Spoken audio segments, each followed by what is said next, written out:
Hello guys, once again welcome back to my channel Rahul online classes. ठीक है। हम लोग रेनबो 2 से India through a traveller's eye पढ़ रहे थे।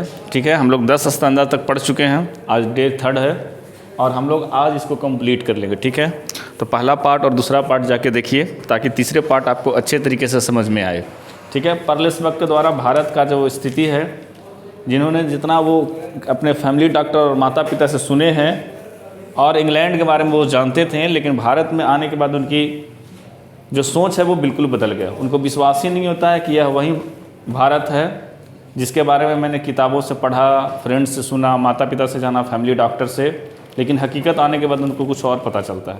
और वह जो इंग्लैंड वासियों को वो बहुत पसंद करते थी, लेकिन जब इंग्लैंड के लोगों के द्वारा यहाँ पे कॉलोनियल सिस्टम में अगर इस तरह से रूल को देखा गया तो उन्होंने क्या किया, सोचने पर मजबूर हो गए कि वह वही इंग्लैंड के लोग हैं जो क्या पूरे दुनिया में सब बने रहते हैं। ठीक है, तो ये सब सारी चीज़ें हुई थी। उसके बाद हम लोग आगे बढ़ते हैं। ठीक है, 11 में कह रहा है कि it seemed to me I lived with Indian friends new and old that all the ills of India could easily have been mended if there had been a government whose purpose was first of all to benefit the people rather than to live upon them। ठीक है, तो यह प्रतीत करती है, महसूस करती है, कौन? लेखिका है ना। कहता है कि मैं इंडियन फ्रेंड्स के साथ रहा।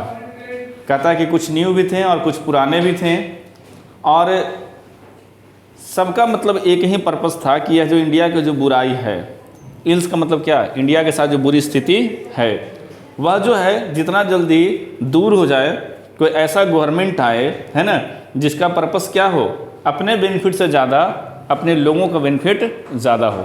इंडिया में होता क्या है, जो सरकार में चला गया, देखो कभी मंत्री के बाल बच्चा के सड़क पर आंदोलन करते हुए नहीं देखोगे। आम आदमी सड़क पर आंदोलन कर रहा है, आम आदमी धर्म के नाम पर, जात पात के नाम पर लड़ाई कर रहा है, लेकिन वह पर्लेस बक चाहती है कि भारत में कोई ऐसी सरकार बने जो अपने बेनिफिट से ज़्यादा वो अपने के लोगों को बेनिफिट के बारे में सोचे। ठीक है, कहता है कि the desert dry country for an example the fruitless land between Bombay and Madras was already famished although it was only February and then the sun hot begin to fertilise in seeds and had there been water. कहता है कि दो जगह है, एक बॉम्बे है, एक आपका कहाँ है, मद्रास। ठीक है, तो मुंबई को पहले क्या बोलता था, बॉम्बे। ठीक है, और चेन्नई को क्या बोलता था, मद्रास। ठीक है, तो कहता है कि यह जो है डिजर्ट ड्राई कंट्री का पार्ट है। मतलब समझें कि इस हिस्से में, कहाँ पे, बॉम्बे में और मद्रास के बीच में जो हिस्सा है उस जगह पे कुछ नहीं उपजता है। सिर्फ फरवरी में ही थोड़ा बहुत चांसेस है कि क्या होता है, जो सन है वो मतलब गर्मी अपना प्रदान करता है और थोड़ा बहुत वहाँ पे वाटर की स्थिति रहती है। यानी वहाँ का जो लैंड है वो क्या है, इनफर्टाइल है। इनफर्टाइल का मतलब क्या, कि उपजाऊ नहीं है। ठीक है, कहता है कि and why was there no water, why not sink artesian well and even dig shallow wells since I was told the water table was high but inverted and exhausted people had not strength to take such initiative after of colonialism. It was more than that. The worst result perhaps of colonial system was to provide the subject people within an infinite excuse against work and so against helping themselves।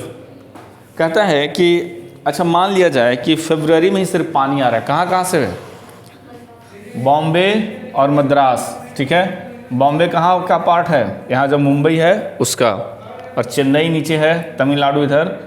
तो इधर क्या है आपका, ये जो India का अथी है, तो इधर पे क्या है, तमिलनाडु है, तो इधर चेन्नई है। ठीक है, इधर बॉम्बे है। तो यहाँ के बीच का जो लैंड है वो क्या है, बिल्कुल इनफर्टाइल है। सिर्फ फरवरी मंथ में ही क्या आता है, सूरज की किरणें आती हैं तो थोड़ा बहुत पानी उपलब्ध हो पाता है। क्यों उपलब्ध हो पाता है फरवरी में, क्यों फरवरी में उपलब्ध हो पाता है पानी? फरवरी में तो कहीं वर्षा होता ही नहीं, लौटता हुआ मानसून का प्रवाह है। अक्टूबर नवंबर के आसपास में है ना पड़ता है इधर बारिश। हम लोग के यहाँ गर्मी में पड़ता है, इधर ना लौटती हुई मानसून जब आती है तो उसके रीजन से थोड़ा बहुत पानी इन लोग को मिलता है, ठीक है, ठंड के दिनों में। तो वहीं स्टोर रहता है, तो क्या होता है, थोड़ा बहुत फसल जो है वो उगता है किसमें, फरवरी के महीने में। बाकी जो पूरा का पूरा जो साल रहता है वो क्या रहता है, बैरन है, इनफर्टाइल है। लेकिन अब होता क्या है कि यहाँ पे एक सवाल पूछा जा रहा है कि क्यों ना वहाँ पे गहरी कुएँ खोद दी जाए, ठीक है ना, चाहे या फिर मतलब छोटे छोटे जो मतलब होते हैं गड्ढे, उसको क्यों नहीं खोद दिया जाता है। कहता है कि ऐसा भी हो सकता है कि वहाँ पे वाटर टेबल है ना, वाटर टेबल का मतलब क्या, कि पानी की जो मतलब एक लेंथ है वो हाई होगा। कहीं कहीं देखिएगा जहाँ पे मॉर्सी प्लेस रहेगा वहाँ पे अगर आप बोरिंग करते हैं तो पानी आपको जल्दी मिल जाता है, लेकिन कहीं कहीं पे आपको बहुत जगह से क्या है, अकाल पड़ा हुआ है, वहाँ पे आप जाके करिएगा तो वाटर टेबल क्या है, पूरा हाई रहेगा। हाई का मतलब क्या, पूरा नीचे जब तक जाइएगा तब पानी मिलेगा आपको। कहता है कि यह वहाँ के जो गवर्नमेंट है, जो लोग हैं, उसको इनिशिएट लेना चाहिए। कितना दिन से कॉलोनियल सिस्टम में रहे तो कुछ कुछ उपाय करना चाहिए। कहता है कि रोज रिजल्ट है, रिजल्ट अच्छा नहीं है, तो कहता है कि कॉलोनियल सिस्टम के जो अंतर्गत जो प्रोवाइड किया जा रहा है लोगों को, कहता है कि उस जहाँ के क्या करना चाहिए, हेल्प करना चाहिए। लेकिन कहता है कि you are responsible for me, लेकिन यहाँ पे लोगों को क्या कहा जाता है कि इसके लिए जिम्मेवार कौन हो, तुम हो। मान लीजिए कि इस एरिया का हम अगर रूलर हैं तो हमें क्या करना चाहिए कि लोगों को पीने के लिए क्या हो, पानी मिले, बढ़िया सा फसल हो, और हम कुआँ उपलब्ध ही नहीं कराएं, हम छोटे छोटे गड्ढे में वाटर को स्टोर करके ही ना रखें, तो क्या होगा, गलत प्रभाव पड़ेगा ना। तो और उसके बाद अगर आप लोग शिकायत लेके मेरे पास आएँ और हम ही बोलें क्या है कि ये आपकी गलती है, तो आप कहाँ तक उचित है, नहीं ना है। कहता है कि is always a sullen attitude of to the subject to the ruler, you have undertaken to feed me and clothe and govern me, if die it is your fault, there were always to British to blame, and certainly blame was always not just, essentially perhaps it was, for when the heart of people is gone the spirit dies with it। कहता है लोगों का कहना है कि अगर हम आपके कॉलोनियल सिस्टम में रह रहे हैं, अच्छा मान लिया कि घर में आप कोई नौकर रखते हैं, वो आपके लिए काम धाम करता है, तबीयत खराब हो जाएगा तो उसकी गलती है कि जिम्मेवारी आपकी है कि आप क्या करें, उसको दिखाएं अच्छे डॉक्टर से, उसे ऐसा फूड क्या करें अवेलेबल करवाएं। तो मान लिया कि हम कोई कॉलोनियल सिस्टम के अंतर्गत रह रहे हैं, तो यह मेरी रिस्पॉन्सिबिलिटी है कि वहाँ के लोगों को क्या चाहिए, बढ़िया कपड़े पहनने चाहिए, बढ़िया खाने के लिए मिलना चाहिए, और बढ़िया शासन मिलना चाहिए। लेकिन ये सब बिल्कुल नहीं है ना। ऑलवेज ब्रिटिश क्या करता है, ब्लेम करता है कि ये सब क्या है, तुम्हारे ही अथी के चलते होता है। और लोगों के दिल में मतलब इस तरह से उसके प्रति भय है और उम्मीद खो चुका है कि अब लोगों की हिम्मत नहीं है कि वो क्या करें, इस चीज़ के लिए मांग करें। पेपर में सवाल क्या बनेगा, पेपर में सवाल बनेगा कि कहाँ का कहाँ लैंड क्या है जो इनफर्टाइल है, कहाँ से कहाँ तक का है, बम्बई से मद्रास तक का है। तो 11 नंबर में यही था, यहाँ पे इम्पोर्टेंट अंडरलाइन करने वाली चीज़ यही था। कहता है कि looking back I found that among the many impression of the people of India absorbed while I lived among them and still clear in mind and their reference for great man and women. कहता है कि leadership in India can only continued by those whom the seeking this one quality for them contains all other, a person able to renounce personal benefit to seek the idealistic, and it by the very fact also honest, also high minded, therefore also trustworthy. I felt the people, even those who know themselves venal and full of faults, search for such person। कहता है कि looking back का मतलब क्या, पहले चल जाइए, पहले वाला समय में चल जाइए, ठीक है। कहता है कि I find among the many impression of the people of India. कहता है कि एक समय था कि इंडिया का जो इम्प्रेशन का मतलब क्या समझते हैं, छवि है ना। तो इम्प्रेशन का जो इंडिया का जो इम्प्रेशन था क्या था, बहुत अच्छा था।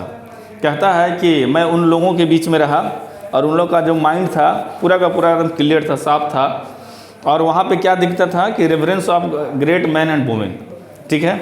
वहाँ पे महिलाओं का चाहे पुरुष की जो भागीदारी है वो काफ़ी अच्छी तरीके से दिखती थी। कहता है रेफरेंस मतलब थोड़ा विद ड्यू रिस्पेक्ट भी होता है। कहता है कि leadership in India only continue those them self follower consider to good that is capable of renunciation, therefore not self seeking. कहता है कि देखो पहले क्या था कि भारत में लीडरशिप तो शुरू से ही रहा है, चाहे वो विश्व को लीड करे चाहे अपने समाज को लीड करे, यहाँ पर हर एक आदमी क्या है, लीडर के तौर पे है। तबीयत ठीक नहीं है क्या तुम्हारा, तबीयत ठीक नहीं है। कहा जा रहा है कि वह जो है मतलब लीडरशिप जो है भारतीय लोगों के द्वारा हमेशा क्या किया गया है, कंसीडर किया थी, कंटिन्यू किया गया है। और कहता है कि और हमेशा से अच्छे तरीके से कंसीडर किया गया है। कहता है कि हमारे यहाँ एक रिनाउंसिएशन की प्रथा है, मतलब गद्दी त्याग देना, ठीक है, अच्छे लोगों के लिए, ठीक है। तो कहता है कि ये हमेशा से पहले ये चीज़ों को देखा जाता था, अब वो चीज़ें नहीं दिखती। कहता है this one quality of them contains all other, लेकिन पहले यह क्वालिटी दिखता था किसमें, पुराने जो वाला जो भारत था उसमें। आज के भारत के शासन में जो बैठा हुआ है वो इस चीज़ को रिनाउंसिएशन करने के लिए तैयार नहीं। कहता है कि a person able to renounce personal benefit for the sake of idealistic by the very fact also honest also high minded therefore also trustworthy. कहता है कि भारत में ऐसे भी लोग थे जो अपना स्वार्थ न देखकर लोगों के अति के लिए क्या बोलते हैं, बेनिफिट के लिए, चाहे आइडियलिस्टिक विचारधारा को फॉलो करते थे, ईमानदार रहते थे, हाई माइंडेड थे और बहुत विश्वासी थे। और अपने वो पर्सनल बेनिफिट के लिए नहीं, अगर उनको लगता है कि अगर हम पर्सनल बेनिफिट कर रहे हैं तो वो क्या करते थे, गद्दी को त्याग भी देते थे, ठीक है।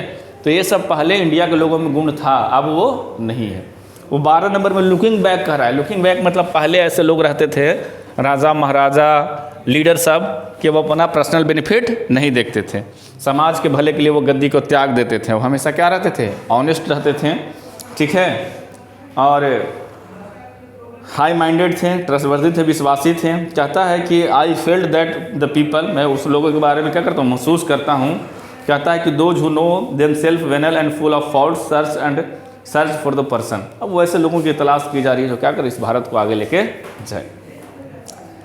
कहता है कि the devotion given nationally to Gandhi and finally even intentionally is well known, ठीक है। I found the same homage paid to the local person who in their major was also leaders because of their selflessness. तो यहाँ पे जो उस समय में जो सबसे बड़े नेता थे कौन थे, महात्मा गांधी थे। वो उभर के आ रहे थे तो उनके बारे में तो पहले से ही परिचित था। और कहता है कि वैसे बिल्कुल और भी लोकल लोग उनके मिले गांधी की विचारधारा से, जो क्या कर रहे थे, वो लीडर के तौर पे उभरे हुए थे, लेकिन अपना खुद के स्वार्थ के लिए नहीं, बल्कि लोगों के स्वार्थ के लिए, लोगों को के लिए, कल्याण के लिए। कहता है कि this I remember a certain Indian village where I have been invited to visit in home of a family, some modern education, though not much, some means though not wealth. कहता है कि ऐसा ही हुआ कि इनको एक बार क्या किया गया, इन्वाइट किया गया, ठीक है, किसके द्वारा, एक इंडियन फैमिली के द्वारा। कहाँ पे, गांव में। कहता है जो फैमिली था बहुत थोड़ा बहुत मॉडर्न एजुकेशन जानता था, लेकिन ज़्यादा नहीं जानता था, और उसके पास ज़्यादा धन संपत्ति वगैरह भी नहीं था। कहता है हाउ इवर कैसे भी हो, the floor smooth and polish with the mixture of cow dung and water. अब वो चले गए जहाँ से इन्वाइट हुआ था, कहाँ से, गांव से, गांव के घर से एक इन्विटेशन इसको मिला था, तो गांव के घर में वो चले गए, ठीक है। तो गांव के घर तो ऐसे ही रहता है, छानी छप्पर वाला। तो गांव के घर गए तो हालांकि जो फ्लोर है, फ्लोर गांव में कैसे होता है, शहरों में तो भाई टाइल्स वाला सिस्टम है। क्या लगाइए, साफ करने के लिए कुछ कुछ टाइल्स वगैरह का आता है ना, गांव में क्या सिस्टम है बताओ, गांव में जो आंगन वगैरह होता है वो गोबर वगैरह राख वगैरह मिलाकर आराम से क्या करता है, लीपता है लोग, ठीक है। हाँ देखो इसका चेहरा करें, कितना गैया गोबरा करती है सड़किया पर, हम देखें नहीं, गांव में ऐसा है, ठीक है।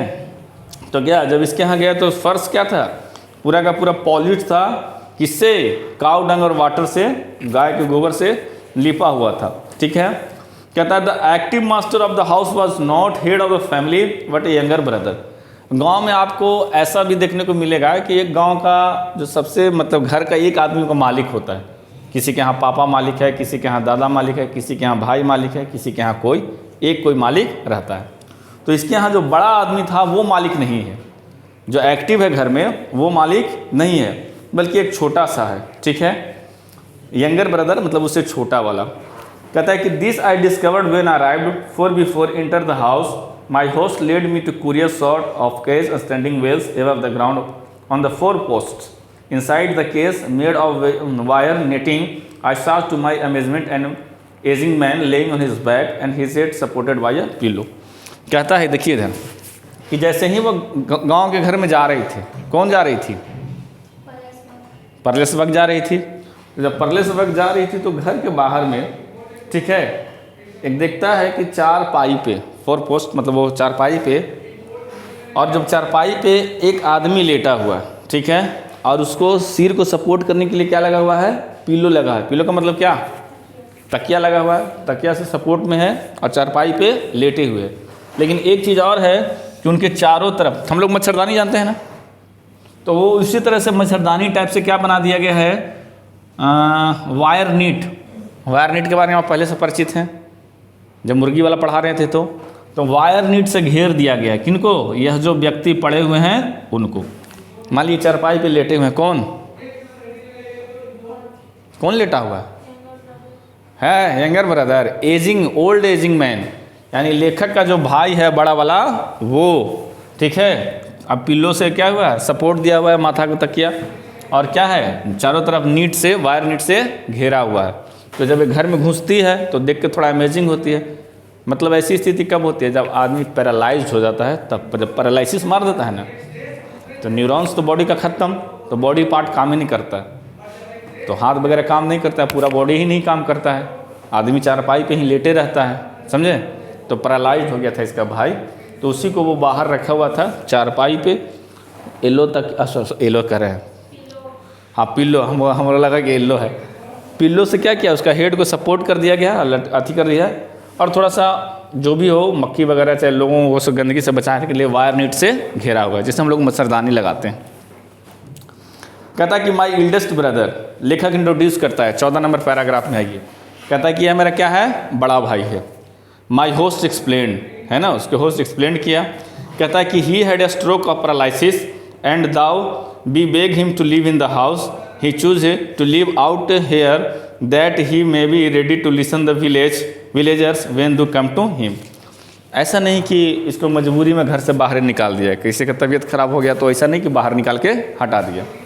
इसका भाई रिक्वेस्ट किया कि चलो कहाँ रहना है आपको, घर में, लेकिन इसका जो बड़े भाई वो क्या बोला कि हम कहाँ रहेंगे, बाहर रहेंगे। क्यों रहेंगे, क्योंकि गांव से जो लोग मुझे मिलने आएंगे मैं उनसे अच्छे आराम से मिल सकूंगा। तो वो उसका छोटा वाला भाई बोला लेखक के क्या, चलिए अंदर चलिए, लेकिन वो क्या बोलता है कि हम बाहर ही रहेंगे, गांव के जो लोग आता रहेगा। अरे तो भाई बॉडी पैरालाइज किया है, मुंह थोड़े ना पैरालाइज कर दिया। किसी किसी व्यक्ति का होता है ना कि बोल भी नहीं पाता है, जैसे मान लिया किसी को पैर में पैरालाइज मार दिया, किसी को हाथ में मार दिया, किसी को वन साइडेड कर दिया, ठीक है, किसी को कमर से, किसी को चेस्ट से, किसी को मुँह से। बड़ा ख़राब बीमारी है ना, मतलब आदमी जिंदा लाश की तरह है, बेड पे ही सब कुछ हो रहा है, नित्य क्रियाक्रम वगैरह, तो ये थोड़ा सा दिक्कत वाली बात हो जाता है। लेकिन हो सकता है कि वो बात करता होगा, चाहे इशारा करता होगा, कुछ तो करता होगा ना, वो बाहर ही है बेचारा पड़ा हुआ, ठीक है। और क्या बोला कि मैं गांव के लोग से आऊँगा, इसी से मिलके जाऊँगा। 14 नंबर पैराग्राफ में हो गया। 15 नंबर में कह रहा है कि my host spoke fair English but the elder brother spoke none and we could only exchange greetings and look at each other friendliness. When I saw was intelligent, thin, pale, sharpened face, those eyes were and voice and piercing. The body was quite helpless, but it was scrupulously clean and the cotton garment were now white. We exchanged a few remarks, and then a group of villagers approached, not to see me but talk with my elder brother, and so my host led me into the house to meet his young wife and children. कहता है कि जो ले गया था इसको घर में, कौन ले गया था, हाँ, तो वो अच्छा अंग्रेजी जानता था, लेखक का जो फ्रेंड बने था वो अच्छा अंग्रेजी जानता था, लेकिन उसके बड़े भाई था जो क्या था, पैरालाइज था, उसकी अंग्रेजी अच्छी नहीं थी, वो वहाँ के लोकल बात करता था, ठीक है। लेकिन केवीआर होता है ना कि भाषा नहीं जान रहे हैं, तो हाय हेलो होता है, कैसे होता है हेलो, है रिमार्क देता है ना आदमी। देखिएगा दो जान पहचान का अगर बस वाला अगर मिलेगा, ऐसे करता है ना, तो अगर आदमी लैंग्वेज ना भी जान रहा हो तो रिमार्क दे देता है। कोई गेस्ट आया, करता है ना जी, तो होता ही नेचुरली, उसी के बारे में बात की जा रही है।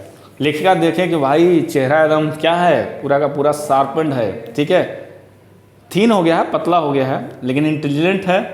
कहता है कि पेन शार्पन्ड फेस है, उसका आँख में ऐसी चमक है जैसा लग रहा है कोई बुद्धिमान व्यक्ति है। बॉडी क्या है, पूरा का पूरा हेल्पलेस है, लेकिन यहाँ देवेंद्र क्लीन है, बॉडी क्या है, क्लीन है, और क्या है, वाइट कॉटन पहना हुआ है। गारमेंट्स मतलब होता है कपड़ा, किस तरह का कपड़ा पहना हुआ है, वाइट कलर का पहना हुआ है, ठीक है। कहता है कि थोड़ा बहुत एक्सचेंज रिमार्क किया, ठीक है, मतलब जाते जाते हाय बाय बोला, है ना, थोड़ा ऐसे जो होता है। कहता है तभी उसी समय गांव का एक ग्रुप आ गया, ठीक है।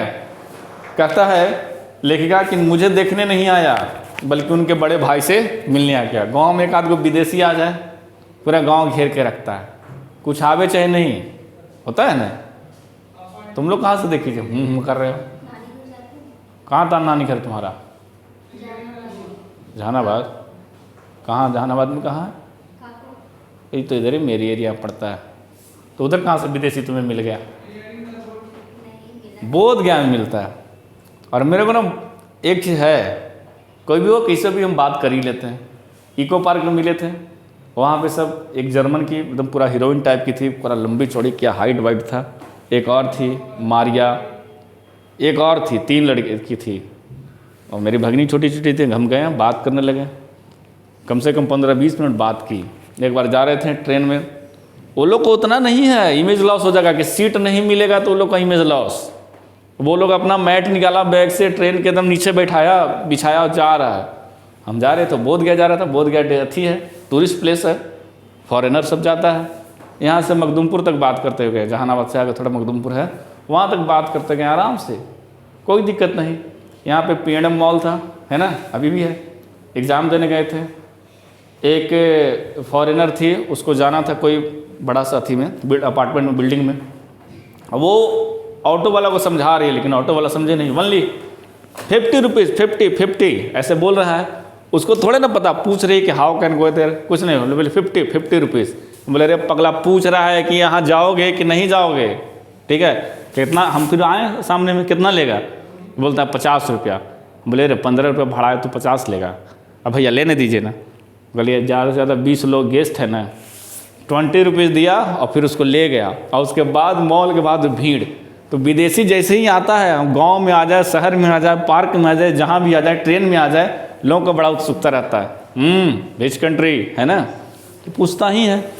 वही वाला बात है, गाँव में कोई शादी कर ले। मेरा एक दोस्त है केतन पटेल, ऑस्ट्रेलिया की लड़की से शादी किया है, सोचो। उसका तो कुछ दिन न्यूज़ में भी था, देखना कहीं सर्च करके, गूगल में भी है उसका।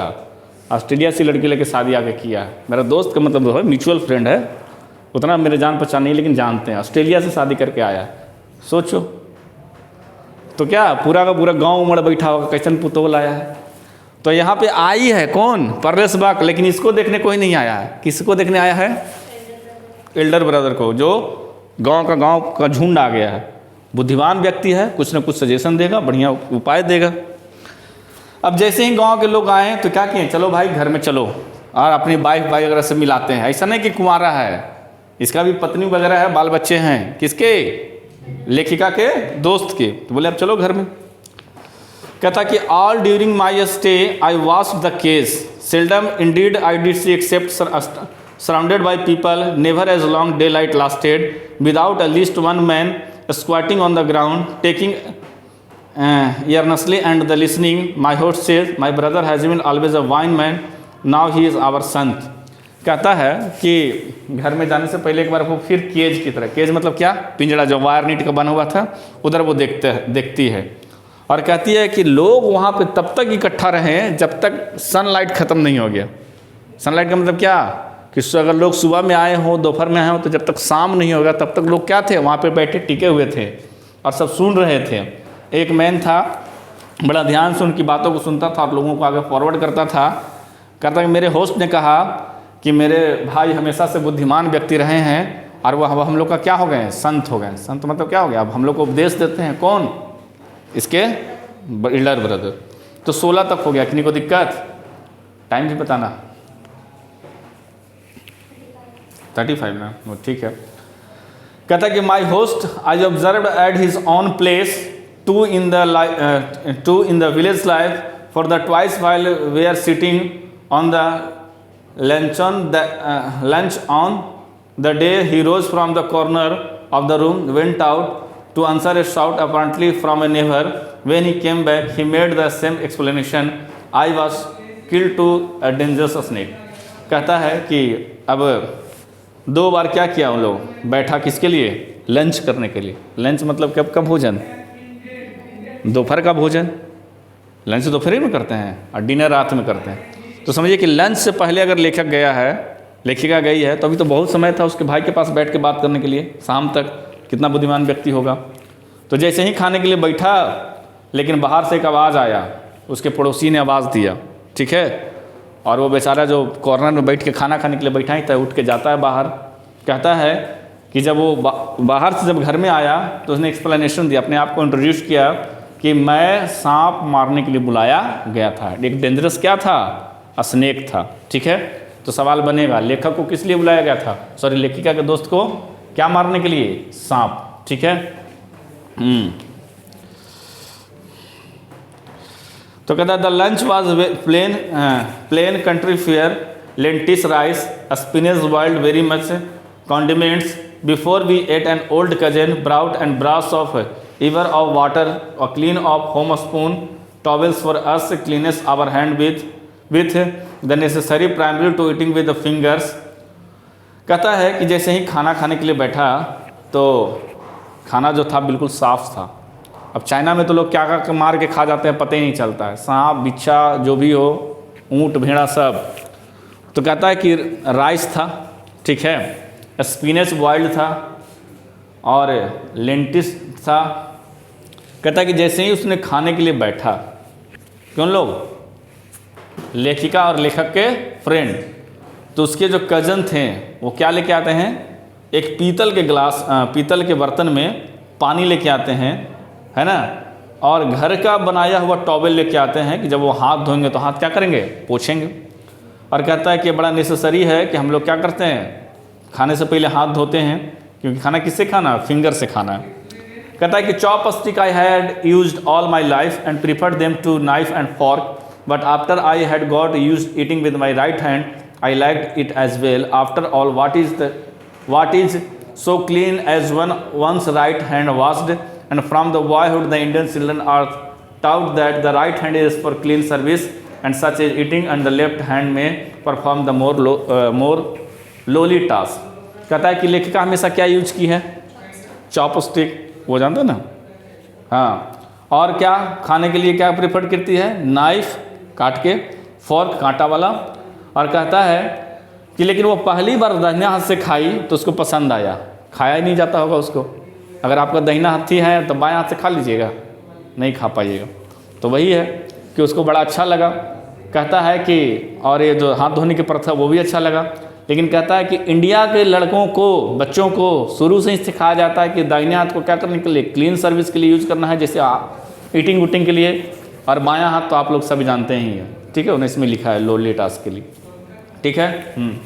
20 नंबर कहता है कि another cleanness was that our food was serve on the fresh green banana leaves instead of plates. और खाना भी किस पे दिया गया था, केला के पत्ते पे। खाएं कभी, खाया जाता है, छठ वगैरह में तो लोग खाते हैं। केला के पत्ते पे सर्व किया गया था।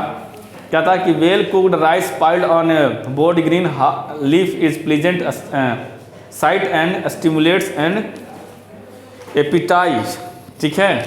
तो कहता है कि वो जो ग्रीन अथी पे रखा गया था क्या, चावल, तो भी नज़ारा उनको देखने में बड़ा अजीब लग रहा था। किनको, लेखिका को, ठीक है। कहता है कि एक्टिवेट्स मतलब वो अलग उनको आनंद फील हो रहा था, प्लीजेंट सुखद लग रहा था।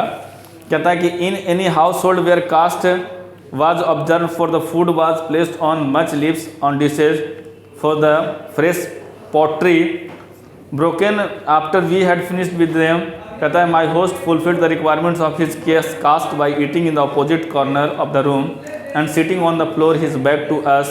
By now I had learned overcome my first feeling about a distance such at this. It was simple and private devotion to a religious feeling and not in hospitality. कहता है कि अलग जाति होने के चलते, ठीक है, क्या करती है, परलेस बक को खाना देती है। और वो जो परलेस बक की जो दोस्त है वो कौन है, वो थोड़ा दूर पे कॉर्नर में बैठता है, ठीक है। कौन? उसका जो दोस्त है वो। और कहता है कि थोड़ा कास्ट के लेके, ठीक है, ऐसा हुआ। चाइना वगैरह में ऐसा कुछ नहीं है ना। तो यहाँ लेखिका को पहली बार फील होता है कि इस तरह का भी रिलीजियस बिलीफ है, रिलीजियस लोग मानते हैं, और उसके आदत सत्कार में थोड़ा सा उनको अंतर दिखा। आगे बढ़े। कहता है कि religion is ever present in Indian life. कहता है कि धर्म तो है जो अभी भी भारतीय के लोगों में जीवन में बसा हुआ है। कहता है in the best as well as it roast aspect for there. कहता है कि यार थोड़ा बढ़िया भी है और थोड़ा बुरा भी है। कहता है कि else everywhere fanaticism reaches into the evil. कहता है वहीं जब धर्म में कट्टरता आ जाता है तो यह बुराई का रूप धर लेता है। जैसे कोई भी आप धर्म से हैं तो उसको धर्म तक लीजिएगा तो सही है, अगर उसमें कट्टरपंथता लाइएगा तो ये बुराई की तरह है। कहता है like the simple acceptance of religious motive. कहता है कि however the perfect freedom to behave once religion moved to the soul. कहता है कि उन्होंने बड़ा सिंपल तरीके से उनके रिलीजियस मोटिव को क्या करती है, एक्सेप्ट करती है और पसंद भी करती है। और कहता है कि सभी लोगों को क्या करना चाहिए, परफेक्ट फ्रीडम मिलना चाहिए अपने अपने रिलीजन को मतलब अंदर आत्मा से क्या करने के लिए, पालन करने के लिए, चाहे मानने के लिए। कहता है कि this is my first Indian family and intellectual and fairly well to done while I sat and talked to my hostess in her living room, an Indian gentleman came in without speaking to us, moved gracefully to far end of the room, his bare feet silent upon the floor. There he knelt, his head bowed, and so remained for perhaps a quarter an hour. When I glanced at him curiously, my hostess said in manner entirely casual, "It is my husband's eldest brother. He comes here during the day at his prayer, since his own home is at some distance for the place of business." कहता है कि वो उससे बात कर रही होती, किससे? होस्ट और होस्टेस में क्या अंतर है? होस्टेस मतलब होस्ट की पत्नी, उससे बात कर रही थे। तभी कहा था कि एक जेंटलमैन जो है पधारता है घर में और कहता है कि बड़ा ग्रेसफुली आता है और कमरे के अंत तक वो नंगा पैर आता है, फ्लोर पर रहता है। कहता है घुटने को नीचे टेकता है और हेड को बॉड करता है। वही नहीं होता है नमाज में, क्या इसको बेंड करके इसको नथी करना। और कितना देर के तो होता है, कितना देर का नमाज होता है? 15 मिनट है। यहाँ पे तो लिखा है कि वो remained perhaps a quarter of an hour, मतलब 1 घंटा का जो क्वार्टर होता है कितना हुआ? 15 मिनट। हाँ तो वही लिखा है कि 15 मिनट तक किया। और कहता है कि उनकी जो होस्टेस है वो बताती है कि ये मेरे भाई का, मेरे हस्बैंड का बड़ा भाई है, जो इनका घर जो है कहाँ, यहाँ से थोड़ा डिस्टेंस पर है, तो इनको अथी करने के लिए सब पूजा पाठ जो भी है वो क्या करते हैं, यहीं पे चले आते हैं। तो एक जेंटलमैन आया, कौन? होस्ट का भाई, ठीक है, जो कि यहीं पे आ गया, इसके घर पे आ जाता है, क्या करने के लिए? प्रार्थना करने के लिए। कहता when the prayer was over the brother went away again and it was not until later and I met him, this is out of prayers outside of the prayer hours. कहता है कि उनके बड़े भाई थे, जो प्रेयर का जब समय ओवर हो गया तो वो क्या करें, अगेन वापस चले गए, ठीक है। कहता है कि it was not until later and met him, और उसके बाद वो उससे क्या करती है, नहीं मिलती है। कहता है कि वो सिर्फ it was outside of the prayer hours, और क्या की, went again, it was not until later that I met him. ये तो ठीक है। कहता वो अपना प्रार्थना के समय में ही आता, बाकी बाहर चला जाता है। अब 23 है। कहता कि my life has been too crowded with the travels and many people for me, put it all within the covers of one book, however and indeed all my books have not been enough to tell things I would like to tell. Years after I left India, I wrote Come My Beloved against its background. A strange the American, except for a few, have not understand the real meaning of that book, but Indian readers understand. We have not lived enough perhaps to know universally the price of achievement, whatever the goal and absolute. कहता है कि लेखिका कहती है कि मेरा जो ज़िंदगी है, जीवन है, वो ट्रैवलर से मैं काफ़ी ज़्यादा बीता है और मैंने सबको क्या किया, किताबों के बीच में रख दिया। और कहता है कि वह किताबें ही इनफ नहीं है हर एक चीज़ को बताने के लिए, लेकिन कहता है कि सालों बाद जब मैंने इंडिया को छोड़ा तो मैंने एक किताब लिखा, कम माई बिलव्ड, ठीक है, किसके, भारतीयों के बैकग्राउंड के बारे में। कहता है कि अमेरिकन वाले शायद इस बात को नहीं समझ पाएँ, लेकिन इंडियन के जो रीडर वो अंडरस्टैंड करते हैं। कहते हैं कि मैं तो बहुत ज़्यादा नहीं, मतलब जितना जीना था उतना नहीं मतलब रही कहाँ पे, भारत में, लेकिन मैं वो इस चीज़ों को समझता हूँ। कहता है कि जो उन्होंने जो गुजारा समय, उसके बारे में चीज़ें कहते हैं कि price of achievement, what ever the goals and absolute, जो कुछ भी मैंने वो ऑब्जर्व किया उसको क्या कर, बड़ा अच्छे तरीके से उन्होंने लिखने का प्रयास किया। 24 या शायद इसका लास्ट है। कहता है in my book I choose 3 Christian commissionary to prove it for all the people I have ever known the missionary is in the way the most dedicated, the most single hearted, see believe that God is one, the father of mankind, that all men are brothers, at least the Christian says he so believed, so he preaches, then why has he failed to change the world in spite of sacrifices? Alas, they have not been enough they has not been willing to pay the full price of faith. He pays only part, unable to accept utterly, he full of meanings his creeds.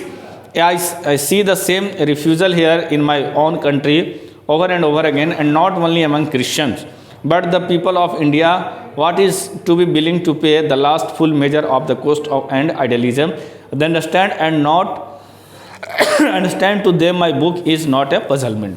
कहता है कि वो 3 Christian missionary को choose करती है अपनी बातों को प्रूफ करवाने के लिए, ठीक है। और उसका मानना है कि जितने भी मिशनरी हैं सब डेडिकेटेड हैं। सभी लोग का मानना है कि क्या है, ईश्वर एक ही है जो भी हो, और सभी लोग अलग अलग धर्म में, रिलीजन में हैं, लेकिन सबका एक क्या है, मानव जाति है, मानवता होना चाहिए। देखिए कोई हिंदू है, कोई मुस्लिम है, कोई सिख है, ईसाई है, मानने के लिए अलग अलग स्वरूप हैं, लेकिन है कौन, एक ही है। मुस्लिम भी अगर कम करता है तो ऊपर वालों को याद करता है, हिंदू भी करता है, सब ऊपर वालों को याद करता है। तो सबसे बड़ी बात होनी चाहिए किसमें, मानवता में होनी चाहिए, है ना, मैन काइंड में होना चाहिए, फादर ऑफ मैन काइंड में होना चाहिए। इन लोगों का ही मानना क्या कि ईश्वर कितने हैं, एक हैं। और कहते हैं कि सबका अलग अलग क्रीड्स है, ठीक है, सबका अलग अलग क्या है, सब हम लोग अपने धर्म के प्रति आस्था रखते हैं। हिंदू अलग रखता है, मुस्लिम अलग रखता है, ईसाई भी अलग रखता है, और यह खुद का है क्रिश्चियन है, लेकिन वो अल्लाह के बारे में भी बोलता है, क्रिश्चियन के बारे में बोलता है, और सबके बारे में बोलता है, और कहता है कि सब अपने अपने जगह पर ठीक हैं, अपने अपने विचारधारा में ठीक हैं, किसी को मतलब कोई दिक्कत नहीं है। और सभी अपने क्या करते हैं, एक आइडियलिज्म को शो करते हैं। आइडियलिज्म का मतलब आदर्शवादी का, ठीक है, हिंदू हो, मुस्लिम हो, सिख हो, क्रिश्चियंस हो, है ना। और जितने भी ये बात लिखे हैं बुक में, एक पजल नहीं है, बिल्कुल क्या एक आइडियलिज्म को संबोधित करता है। तो यही तो आपका क्या था, कहानी था, कौन, इंडिया थ्रू अ ट्रैवलर्स आए, ठीक है। बाकी का आपका अगला चैप्टर आएगा, तब तक के लिए इतना ही, ठीक है।